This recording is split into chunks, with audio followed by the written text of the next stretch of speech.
Abortion. It's one of the most divisive subjects of our time. Here in the United States, some will tell you the debate can go all the way to the White House. You can't become president without having a position on abortion. And in Africa, that debate goes to the heart of people's culture, family planning, and the modernization of societies. And we're going to unpack all of this in the next half hour. We'll also look at how the abortion debate affects women on the continent, because this is not just about morality. It's about money, the law, health, and what life is really like for women. Hello and welcome to Our Voices. I'm Haiti Adams Fitzpatrick, and I'm here with my co-hosts, Oriane Itangishaka. And joining us again this week are Tatenda Gumbo and Salem Solomon. Thank you so much for joining us, ladies. Thank you for having us. Thanks for having us. The Trump administration has made it a priority to expand the Mexico City policy, the policy also known as the Global Gag Rule. It prevents U.S. taxpayer dollars from funding any health organization that provides abortion-related services. But health providers in developing countries say women are losing access to vital prenatal care. Brian Patton has more on the impact of the policy. Family Health Options Kenya has closed or reduced its family planning services nationwide after losing $2 million in U.S. funding since 2018. The Global Gag Rule was also very comprehensive because it did not allow organizations even to provide family planning, which is basically our core mandate as an organization. The U.S. Global Gag Rule blocks around $8.8 billion of U.S. international health assistance to organizations that provide abortion services, offer pro-abortion counseling, or advocate for the liberalization of abortion laws. Since 1984, these partisan restrictions have been enacted by Republican presidents and rescinded by Democratic presidents. Before losing the U.S. funding, the Kenyan Health Network reached an estimated 76,000 people annually. Some family planning clinics in the developing world are often the only local health providers, not only for prenatal care, but also for HIV screenings, children's vaccinations, and contraceptives. U.S. anti-abortion groups such as the National Right to Life Committee say the impact of global gag rule restrictions have been exaggerated by opponents. They note that over 700 international aid organizations are still receiving nearly all of the allocated global health assistance funding. It's only a handful of organizations that refuse to accept the money for these services because the right to kill unborn children is more important to them.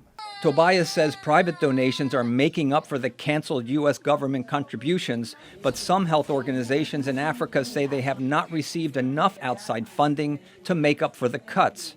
In March, U.S. Secretary of State Mike Pompeo expanded the Global Gag Rule to reduce assistance to the Organization of American States for funding of third-party groups that lobby for legalizing abortion in Latin America.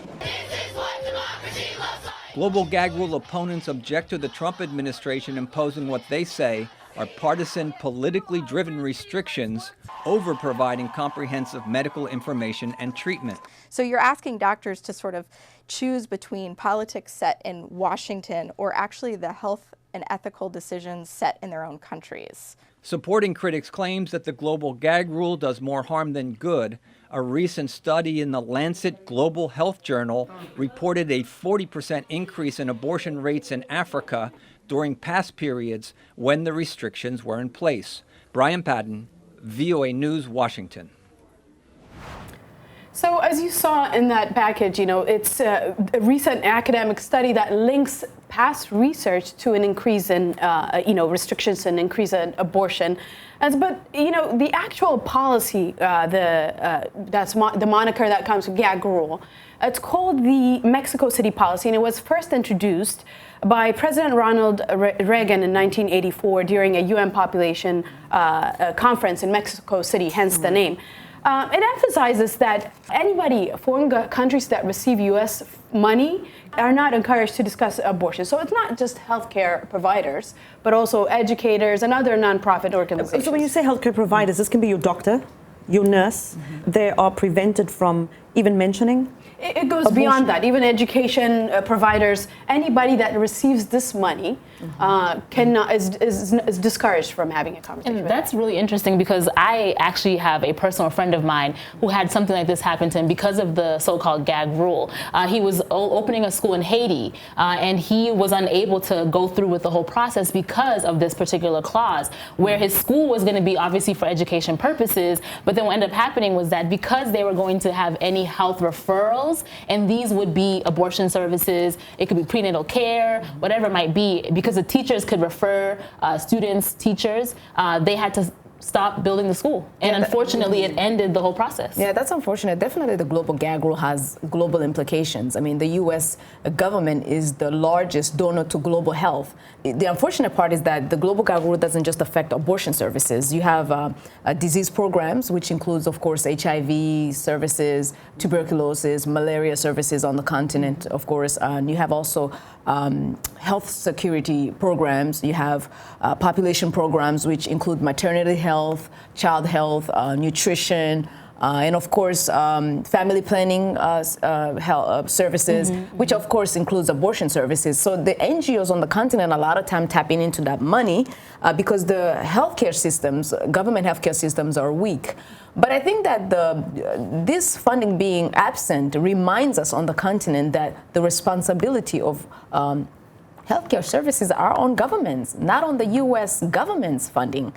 This really reminds us that we need to take matter into our own hands when it comes to revamping and restructuring our health systems. Absolutely. And, you know, this is all such a heated debate, especially when things like morality is concerned or when money is involved. And there are two sides, of course, as we know, two main sides to this debate. And we did invite Marie Stopes International, which is an international non-governmental organization that provides contraception and abortion services in countries around the world. I know them very well from even in South Africa. I see their buildings up everywhere. We invited them to be part of this discussion, but they declined.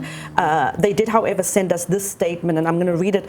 It says in part, restricting access to abortion doesn't lead to less abortions. It simply leads to more unsafe abortions and more deaths. So it's time to put women's lives at the center, to remove barriers to access, and to finally eliminate unsafe abortion. And I think that's so important in all of this. It brings us to this discussion of unsafe abortion, because I think people don't agree on many things, but that's one thing everybody, I think, can agree on. Nobody wants unsafe abortions. Yeah, when you're speaking about unsafe abortions, what are these young women, desperate women, and sometimes girls putting themselves when they're going underground to do this procedure? We're talking about some women putting themselves procedures, knitting needles, hangers, any the details. Sometimes they use plastic or wood, and so they're really risking infection, they're risking their lives. And sometimes also there's this myth and understanding of, like, say for instance, not only risking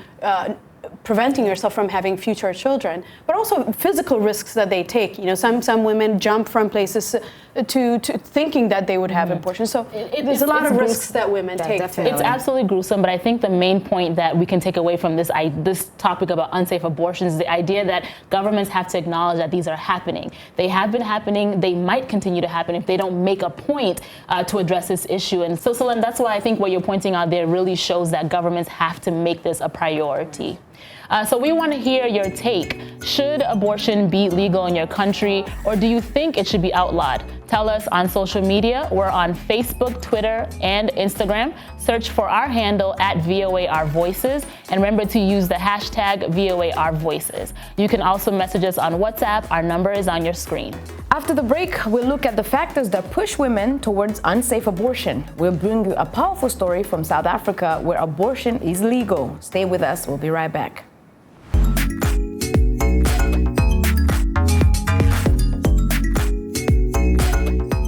Voices, we're talking about the news and issues you're talking about. Sharing stories of development and growth across Africa, around the world, and in our lives. Topics that inform, empower, and change the rules. It's time for Our Voices. With me, Haiti Adams Fitzpatrick. And Hadiza Kiari. And Ayan Bior. And Orion Itangi Shaka. Join us on Facebook at VOA Our Voices. It's time for Our Voices.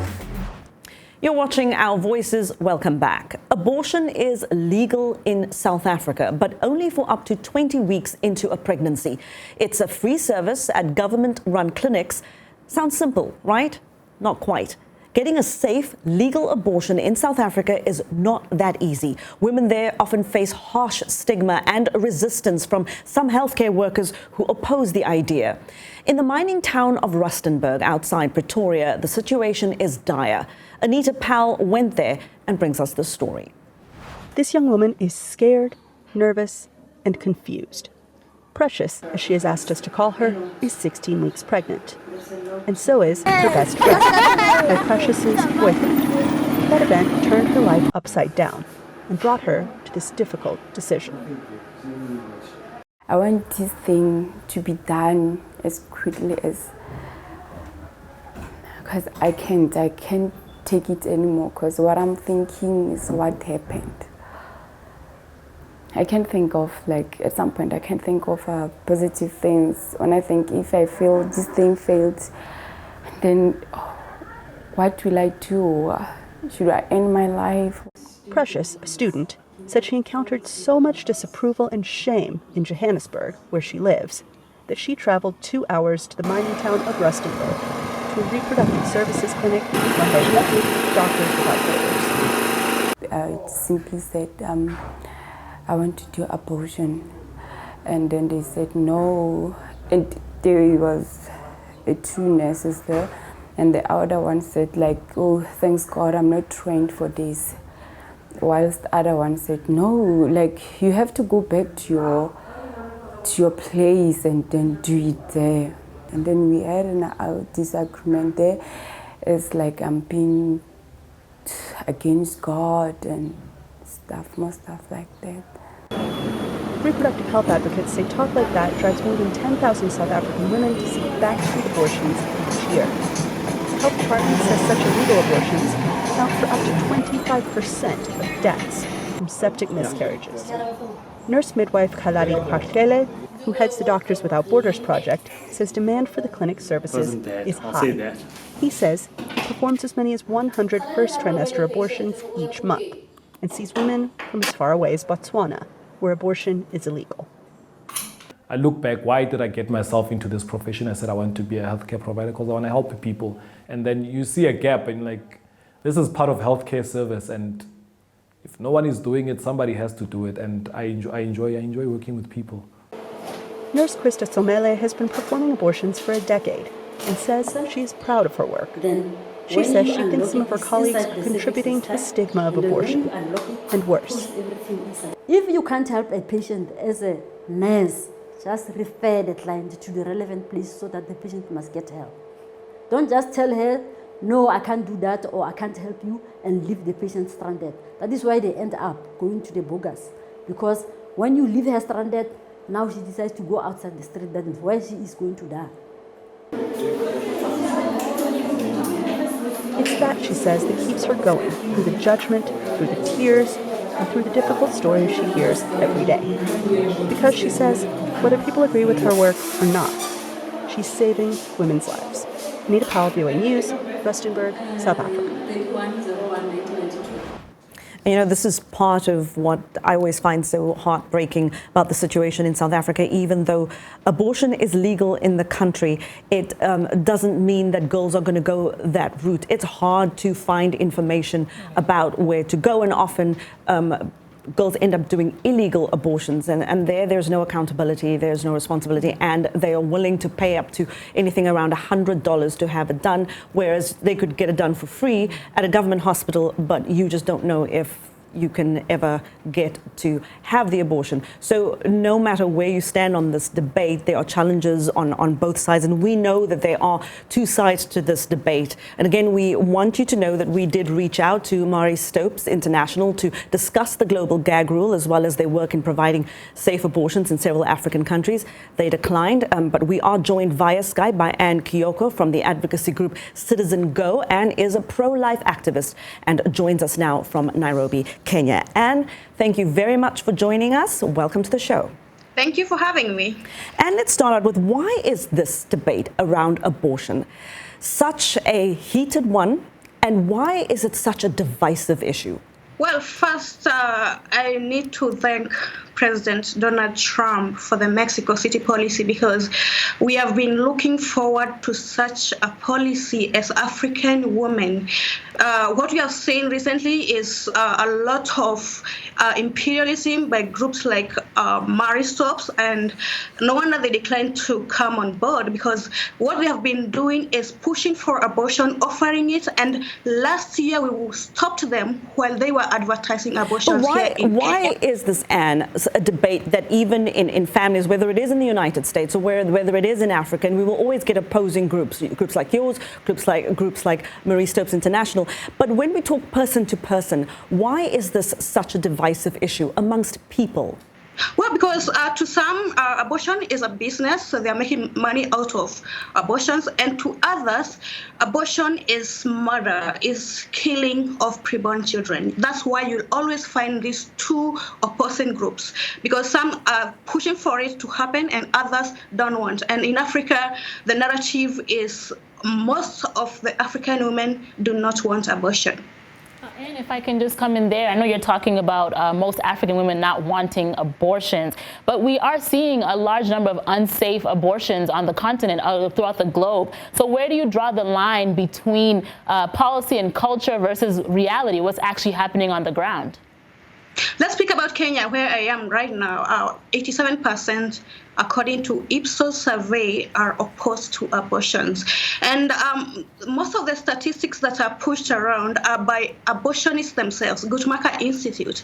They're the same people that are doing this exaggerated research and trying to push it around that there's abortions happening here and there, and that we should legalize it. And what we are encouraging here as Africans is that we need to encourage people to know the consequences of abortions, and that is the discussion that we are having, of encouraging responsibility in sex, in anything that could lead to pregnancy, offering options. Since prevention is a way of stopping abortion from even happening, do you do some prevention work at all? Yes, we are offering options, we are offering counseling, we are offering pregnancy centers, and we are partnering. Actually, we have a network of so many pro-life groups, especially here in Kenya and other African countries that we are working with, that are offering options that don't lead to abortions. And what you're saying about these pro-abortion groups, what they are doing is they are saying they are trying to prevent abortions and post-abortion care, but they're just offering it in the guise. We are trying to even do investigations, because they say they're offering these other services, but when you go there, their priority is abortions, and these abortions is on money. So it's a business for them, and you're trying to stop it. When you talk about the gag rule, there are some organizations have stopped working because they were benefiting from the gag rule, the U.S. funding, actually.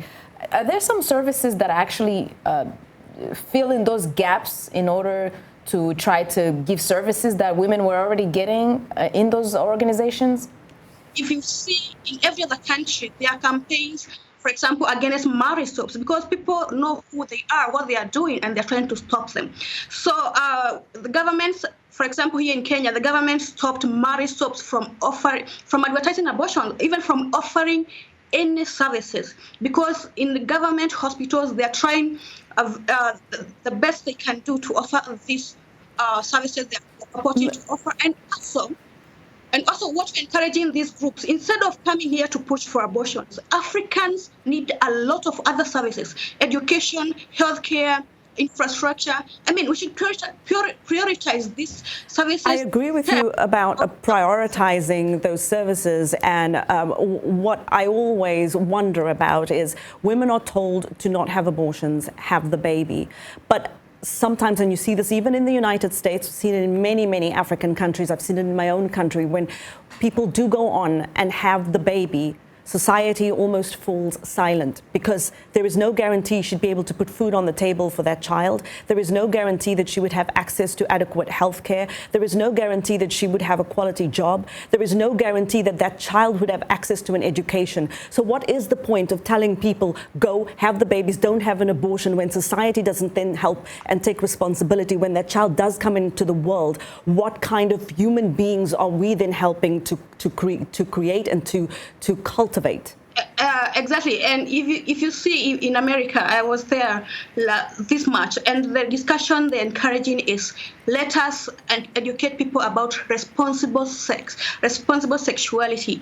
If you engage in this act, there are consequences. So we should avoid a situation that leads to pregnancy and what they call unwanted pregnancy. And if it happens that there's a pregnancy involved, we should not say there's a choice for one person when we are trying to eliminate the choice of another person. There's no like a choice for a woman trying to say, I don't want a baby. Yet they're trying to kill. Excuse me, you said responsible, sex life. We're talking about sometimes when, rape cases or incest cases, we're talking about young girls and children in some cases. So you're saying there is no, there's no consideration of that? 99%, let me just use my country's statistics, 99% of abortions that are offered are due to social reasons, not because there's a crisis or there's an emergency. It's because people want it to be on demand. And these abortions are illegal. Sorry? So you mean 99% of cases that have been reported? Even if it is one or two abortions, 99% of any case that has been reported of an abortion or abortion on demand is because of social reasons, not because of all those other hard situations we are trying to create. And this is the problem that we are having, the discussions. We are trying to come up with so many hard cases, and some of these cases are captured, for example, in our Kenyan laws, the Sexual Offences Act. So they're captured there, there's a way out and all that. So abortion should not at any point become a solution to any problem. And most of these problems are created by us ourselves because we go engage in sex. And let me tell you, there's no woman who will sit in a hotel and become pregnant. There's some activity that has to happen, and it is consensual. And when you are trying to do something or engage in sex, you should know there's a baby coming and take responsibility. Let's not punish babies because of our irresponsible actions. This is the message we are pushing, and we are trying to encourage even our young ones to be responsible with their sexuality, because you cannot become pregnant. You cannot become pregnant without having sex, and we need responsible sexuality. This is indeed a heated debate. I think we're all aware of that. And of course, that was the pro-life side of the argument. And we do say thank you very much to Ann Kioko from advocacy group CitizenGo for joining us today. Thank you, Ann. We appreciate your time. Okay, thank you for having me. It was such a privilege to be on your show. Thanks, Ann. Yeah, I mean, the debate is definitely heated, as you know, but I always see that there is a side that isn't being heard, the middle side. There are people who are pro-choice and pro-life, but there are people also who are in between, who advocate for women to be educated, to be able to make decisive choices, whether they're going to have the child, whether they're not going to have the child, or whether they're going to have an adoption. So there are choices that women have that they need to be educated, and those people who are in the middle have to be advocated for. I think, that's almost like the missing middle. There are people who have those points of view. And after the break, we're going to look at whether men should have a say about women's reproductive rights, whether they should have a say about women's bodies, and whether they should have babies or not. All of that's going to be in our new segment called Your Voice. We'll be right back.